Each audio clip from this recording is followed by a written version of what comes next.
Hello friends, welcome to Unacademy. This me doctor Siddharth Arora. Friends, आप सब लोगों के साथ एक बहुत ही इंटरेस्टिंग वीडियो शेयर करना चाह रहा हूं मैं। So this story is about the gutsiest जज that India has ever seen. तुमने शायद ही ऐसा वीडियो कभी देखा होगा यूट्यूब पर कि आमतौर पे जब आप गट्स वर्ड, जिगर की बात करते हो, करेज की बात करते हो, तो हम लोग आमतौर पे वॉरियर्स की बात करते हैं, सोल्जर्स की बात करते हैं कि या फौज में कोई था या फिर कोई हिस्टोरिकल फिगर जो कि किसी मैदान जंग में लड़ा। लेकिन आई होप और तुम इस बात को रियलाइज कर पाओगे, बिकॉज ज्यादातर तुम लोग सब लोग बुद्धिजीवी हो, इंटेलेक्चुअल्स हो, तो आमतौर पे ये बात बहुत कम लोग रिलेट कर सकते हैं। लेकिन हकीकत तो यही है कि जिगर तो यार हर फील्ड में चाहिए होता है। हर फील्ड में आपको एक जिगर की जरूरत होती है, गट्स की जरूरत होती है। उसके बिना आपका काम चलता नहीं है। सो क्या जुडिशरी में जज होते हुए आपको गट्स की जरूरत होती है? यार मेरे ख्याल से तो बहुत ज्यादा जिगर की जरूरत होती है। बिकॉज आपका जो काम होता है वो थैंकलेस होता है। आपके ऊपर भयंकर प्रेशर होता है।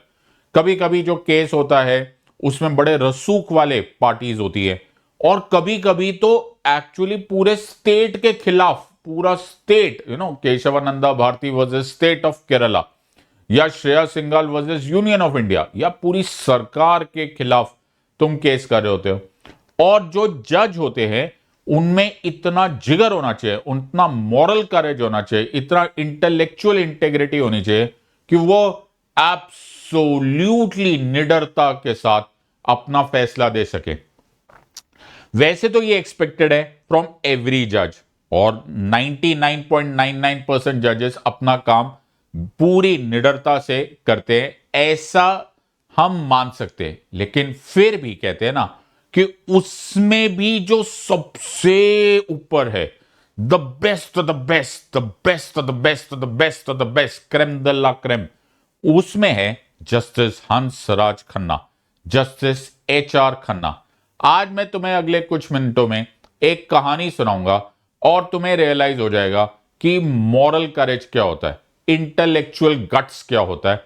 और वो मैं इसीलिए सुना रहा हूं, तुम्हें भी लग रहा होगा कि आज मैं जस्टिस हंसराज खन्ना की कहानी क्यों सुना रहा हूं। बिकॉज हमारे जो next chief justice of India बनेगी, हमारे करंट अफेयर्स में जो next chief justice of India बनने आए हैं, अभी तो फाइनलाइज नहीं हुआ है, लेकिन जस्टिस संजीव खन्ना साहब को अब प्रपोज किया गया, रेकमेंड किया गया है by the now sitting chief justice of India, justice DY Chandrachud. उन्होंने रेकमेंड किया है that once he retires it will be justice Sanjiv Khanna who will become the next chief justice of India. So ये अब थोड़ा बहुत तुम दिमाग लगा ही सकते हो। This is Khanna, this is Khanna. So this Justice Sanjeev Khanna is the nephew of this greatest of all judges, मैं तो यही मानूंगा, that is Justice Hansraj Khanna. Kesavananda Bharati versus state of Kerala case सुना है? उसमें 7-6 का फैसला आया था। 7 जजेस ने बेसिक स्ट्रक्चर डॉक्ट्राइन बोला था उनके फेवर में, और 6 जजेस आर्टिकल 368 यानी कि उस टाइम की सरकार के फेवर में थे। लेकिन यह मामला actually had gone to the wire, in the sense कि बहुत टाइम तक ये 6-6 हो चुका था। It was that one vote, one judgment in the favour of दो 7 जजेस that was given by Justice Hansraj Khanna that actually tipped the scales in the favor of the basic structure doctrine। ये वही justice Hansraj Khanna है, ये वही justice Hansraj Khanna है जिनको उनकी इस जजमेंट का फैसले के वजह से जो उस टाइम की सरकार है उससे डिसफेवर मिला। ये गारंटेड अगले चीफ जस्टिस ऑफ इंडिया बनने वाले थे, लेकिन उस टाइम की सरकार ने इतनी नाराजगी दिखाई कि इनको सुपरसीड कर दिया गया। जबकि ये सीनियर मोस्ट थे, ये एक प्रथा होती है, ये एक वे है in the supreme court, this is a kind of protocol, this is kind of a प्रथा विच गोज ऑन। इसी तरह से जब भी कोई chief justice of India retire होते हैं तो द नेक्स्ट सीनियर मोस्ट जज होता है, उनको प्रमोट भी नहीं कहते, एलिवेट करके उनको चीफ जस्टिस बनाया जाता है। उस समय because chief justice S M Sikri उस टाइम पर रिटायर हो गए थे। It was the next turn was that of justice Hansraj Khanna, and in fact इन्होंने अपनी बुक में लिखा हुआ है, और मैं तुम्हें बहुत सारे और कारण भी बताऊंगा और ऐसी जजमेंट्स बताऊंगा जिससे तुम्हें ऐसा लगेगा यार मान गए। अगर जिगर हो किसी जज का, करेज हो किसी जज का, गट्स हो किसी जज का, तो ऐसा हो। लेट्स वॉच दिस, थोड़ी देर देखना और ये कहानियां समझने की कोशिश करो, in fact learn from this. Otherwise पहले मैं तुम्हें एक कुछ मेजर अनाउंसमेंट करना चाहता हूं, क्योंकि आपके लिए भी अगर आप कुछ जिंदगी में कुछ आपने फैसला कर ही लिया है कि वर्ल्ड की toughest exam UPSC civil service examination देने को तैयार हो गए हो, तो यू मस्ट इंश्योर कि तुम्हारी तैयारी रियलिस्टिक हो। और अगर तुम रियलिस्टिक तैयारी करना चाहते हो तो अनअकैडमी में आपका स्वागत है। 24,999 में ये ऑफर आपको बस मिलेगा। This is practically flat 50% off plus 9 months का आपको फ्री एक्सटेंशन मिल रहा है। All you have to remember कि आपको सिड लाइव SIDLIVE मेरा कोड यूज करना है, and you will be on your way to prepare in a structured manner. Choice आपकी है, लेकिन याद रखना ये ऑफर केवल 23 अक्टूबर तक है। Make sure that you don't miss this.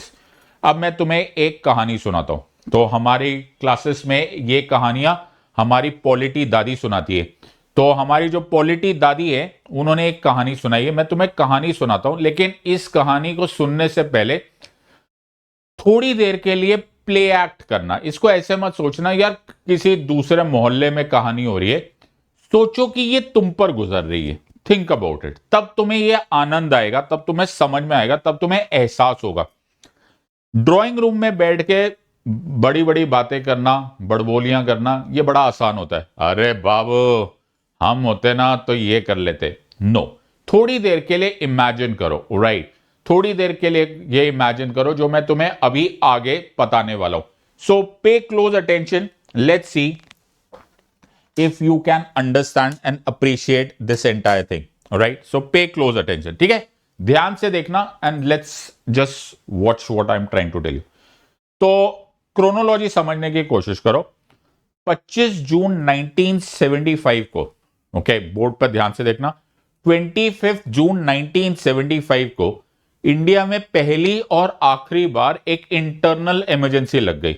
25 जून की रात को अचानक मैडम इंदिरा गांधी की सरकार ने फैसला किया कि इंडिया में इंटरनल इमरजेंसी लगा दी जाएगी, आर्टिकल 352 की। अब जब हम पॉलिटी में पढ़ते हैं ना तो हम सिर्फ आर्टिकल 352 की बातें करते हैं, लेकिन आप अपने पिताजी या फिर दादाजी से पूछना कि इमरजेंसी का और खासकर इस वाली इमरजेंसी का मतलब क्या था। मतलब जिसने जरा सा उफ भी किया ना सरकार के खिलाफ, उसको अरेस्ट कर लिया गया। एक लॉ एप्लीकेबल हो गया, उस लॉ को बोला गया Misa, maintenance of internal security act Misa of 1971। उसको एक्टिवेट कर दिया गया।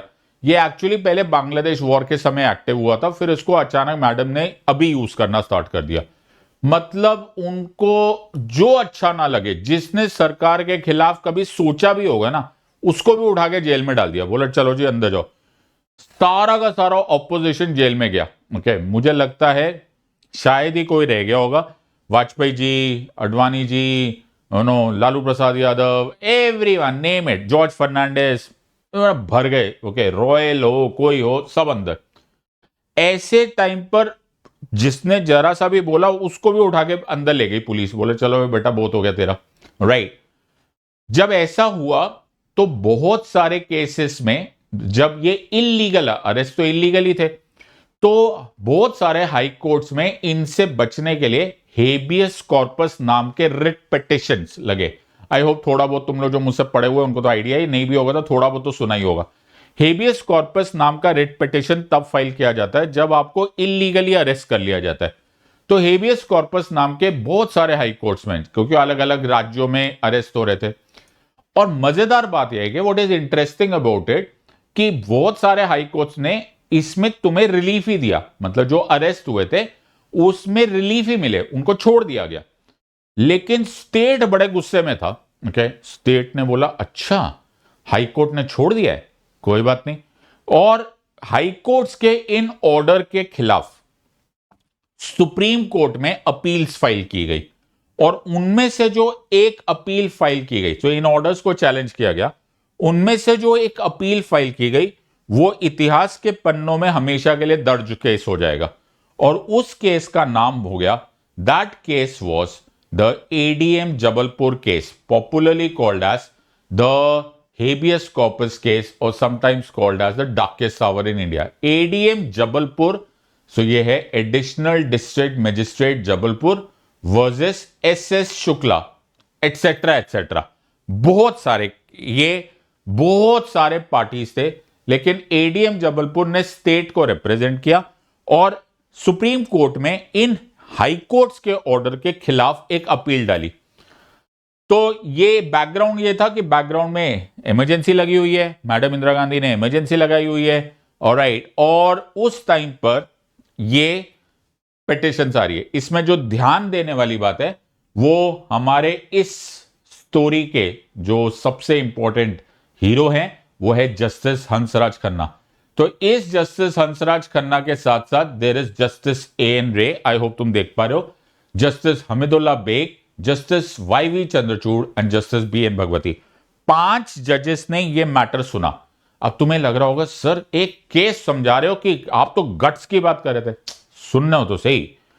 तो गट्स इसलिए ऐसा हुआ कि इस केस में आर्ग्यूमेंट होने लगी। प्लीज अंडरस्टैंड, जे इस टाइम पर जो स्टेट चला रही थी वो थी मैडम इंदिरा गांधी। मैडम इंदिरा गांधी कोई नॉर्मल प्राइम मिनिस्टर नहीं थी, या फिर उस टाइम पर तो नहीं थी। एक डर का माहौल बना हुआ था, इतना भयंकर डर था कि एज आई टोल्ड यू, तुमने सोचा भी ना तो तुम गए जेल में। इस टाइम पर ऐसे ऐसे स्लोगन्स फेमस होने लग गए कि India is Indira, Indira is India, बड़ी खतरनाक जमाना था। प्लस इमरजेंसी लगी हुई थी, किसी को ऑपोजिशन जेल में था, तो कौन बचाएगा तुमको। ऐसे टाइम पर तुम्हारा एक ही सहारा था और वो था सुप्रीम कोर्ट। सो सुप्रीम कोर्ट में ये पिटिशंस गई और बड़ा ही एब्सोल्युटली प्लेन सिंपल केस था कि जी मेरा तो आर्टिकल 21 वायोलेट हो रहा है।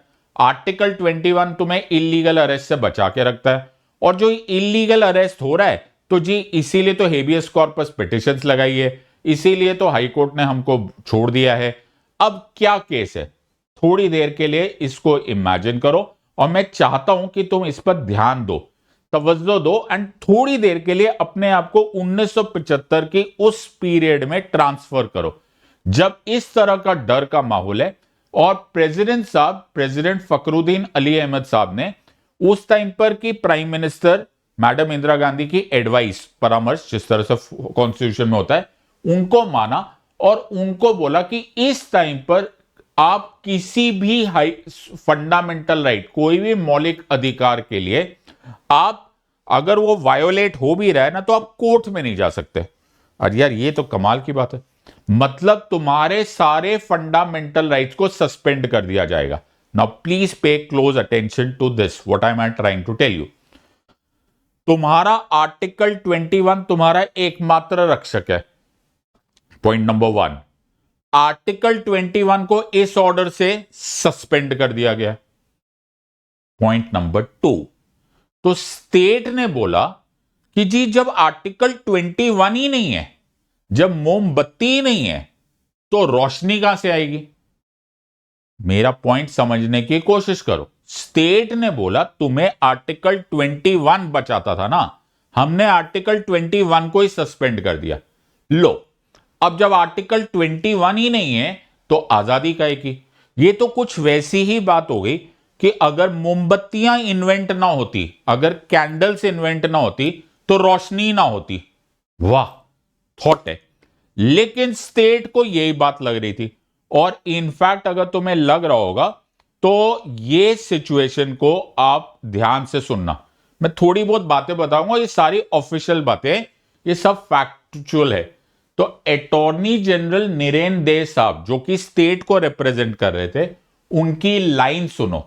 उन्होंने बोला even if life was to be taken illegally, मतलब जिंदगी भी ले ली हमने इलीगली, इस दौरान अगर स्टेट जिंदगी भी इलीगली ले लेना during emergency, courts are helpless. भाई कोर्ट्स आप कुछ नहीं कर सकते। इंडियन एक्सप्रेस का ये पहला हेडिंग देखो, government order can not be challenge during emergency. खत्म। अगर इस टाइम पर स्टेट ने चाहा कि हम तुम्हारी जान भी निकाल लेना तो भी चुपचाप से जान दे देना, बिकॉज इस टाइम पर कोर्ट्स कुछ नहीं कर सकते। हमने ऑर्डर पास किया है, मोमबत्ती है नहीं, कैंडल है नहीं, सारी कहानी खत्म। Legally speaking, for those amongst you जो लॉयर्स है या पॉलिटी को ध्यान से समझना चाहते हैं, तो यह बात बोली गई कि article 21 is the repository of liberty. Article 21 नहीं है तो लिबर्टी भी गई। क्या बात कर रहे हो? अब कमाल की बात सुनने वाली तो अब है। कमाल की बात यह है कि 5 जजेस ने यह मैटर सुना और बाकी 4 जजेस ने 28 अप्रैल 1976 को जब जजमेंट दी तो उन्होंने स्टेट की बात मान ली। दे bought that argument, they accepted that argument, they said yes, हम इस टाइम पे तुमको रिलीज नहीं कर सकते, द कोर्ट्स आर हेल्पलेस। क्या बात कर रहे हो यार? बिल्कुल। स्टेट अभी अगर तुम्हारी लाइफ भी इलीगली ले लेती है तो हम कुछ नहीं कर सकते। ये 4 जजेस ने यही बात मानी, राइट, और उसको एक्सेप्ट किया। अब तुम समझ सकते हो कि क्या माहौल होगा, तुम समझ सकते हो कि क्या एनवायरमेंट रहा होगा। लेकिन एक ही सूरमा, एक ही गट्सी जज, एक ही जिगर वाले जज ने बोला नथिंग डूइंग, मैं ये एक्सेप्ट नहीं करता।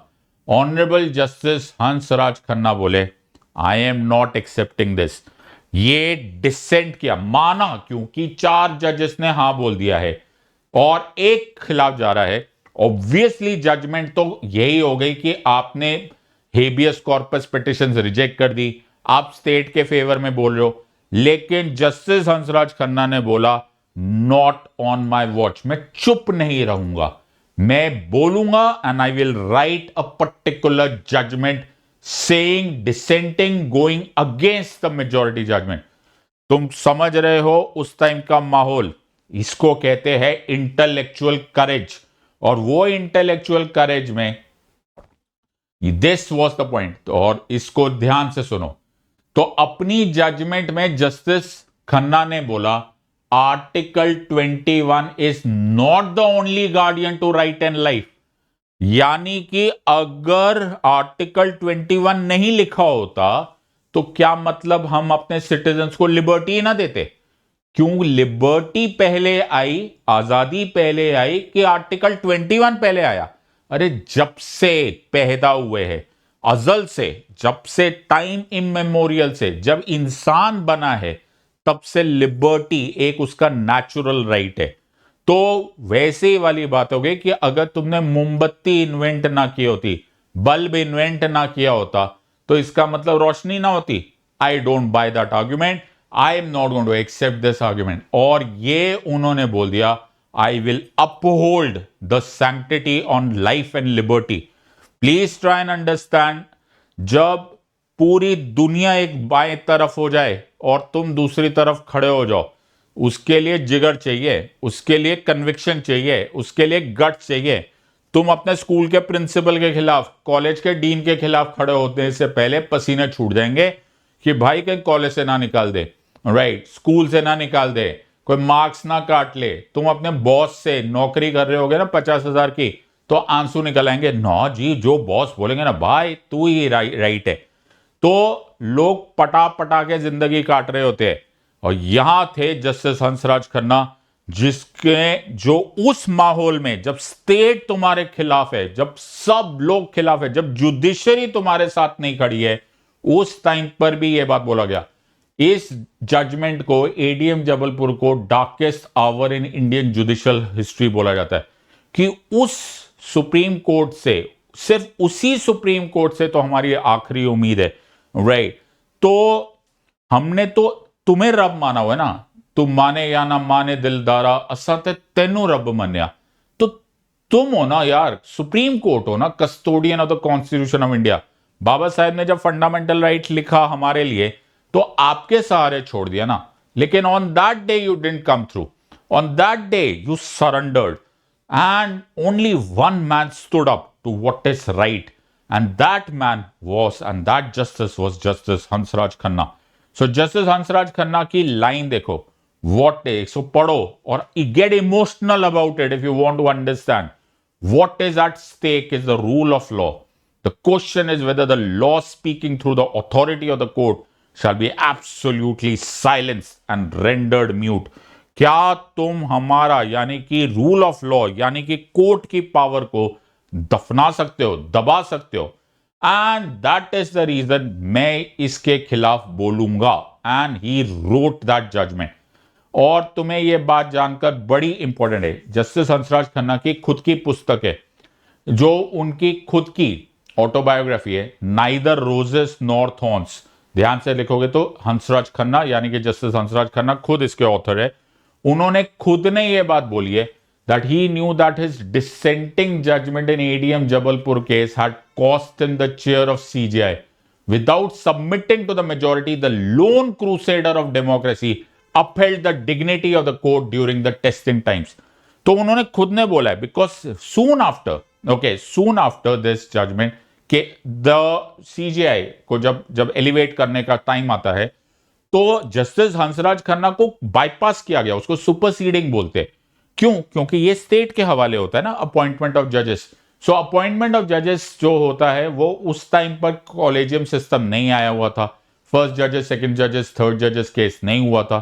And justice Hansraj Khanna was not allowed to become the chief justice of India. In fact, Justice A.N. Ray was made as the chief justice of India. पूरी दुनिया ने देखा, but he said, I don't care. And that is उन्हीं justice Hansraj Khanna के nephew justice Sanjiv Khanna अब हमारे next chief justice of India है। So passing the baton, DY Chandrachud nominates Sanjiv Khanna as the next chief justice of India. अब ये तो ऑब्वियसली रिकमेंडेशन है, ये स्टेट के पास जाएगा और स्टेट के पास जाएंगे, and obviously in most cases और right more often than not उनकी बातें मान ली जाती है। और वैसे जस्टिस संजीव खन्ना का मैं सिर्फ एक करंट अफेयर बता सकता था, लेकिन मैंने सोचा क्यों ना इसी बहाने मैं तुम्हारे साथ वो शेयर करूं जो हम लॉयर्स सर्किट में बड़ा कॉमनली डिस्कस किया जाता है कि एक जिगर वाले जज थे, that is justice Hansraj Khanna, who stood for the rule of law, and that is the entire context. So अगर तुम इसको देखोगे तो chief justice of India DY Chandrachud formally nominated justice Sanjiv Khanna as the next chief CJI. The Supreme Court Chief Justice Chandrachud has set in motion the process of appointment ahead of his retirement. CJI had on Wednesday written a letter of recommendation to Union Law Ministry naming Justice Khanna. This way, Justice Khanna will become the 51st CJI on November 11. Justice Khanna is the nephew of the former Apex Court Judge, Justice Hansraj Khanna. और justice Hansraj Khanna केवल ADM Jabalpur case में नहीं थे, as I told you in another very famous case, ऐसे तो बहुत सारे और भी थे, but in any very famous case of Kesavananda Bharati, उनका ही वो वोट था जिसकी वजह से the matters tilted towards basic structure doctrine, otherwise things could have been very different.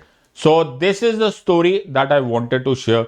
So making of India's constitution, this is also a book written by justice Hansraj Khanna. मैं एक बार पढ़ना चाहता हूं, okay, please read this.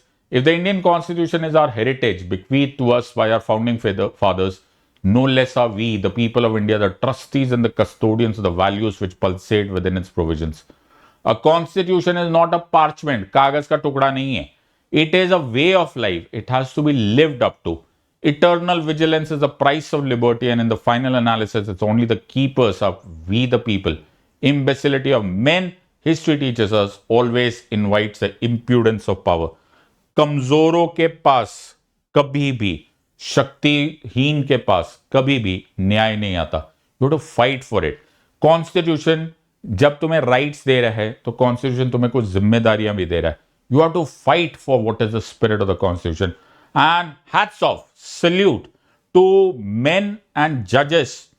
These are like Justice Hansraj Khanna, who are embodiments of what the true spirit of the Constitution is and should be upheld under all circumstances. So मैंने सिर्फ इसीलिए तुम्हारे लिए ये शेयर किया because तुम भी आगे आने वाले समय में तुम्हें भी अलग अलग तरीके के प्रेशर्स आएंगे. जिंदगी में बहुत सारे तरह के सवाल पूछे जाते हैं.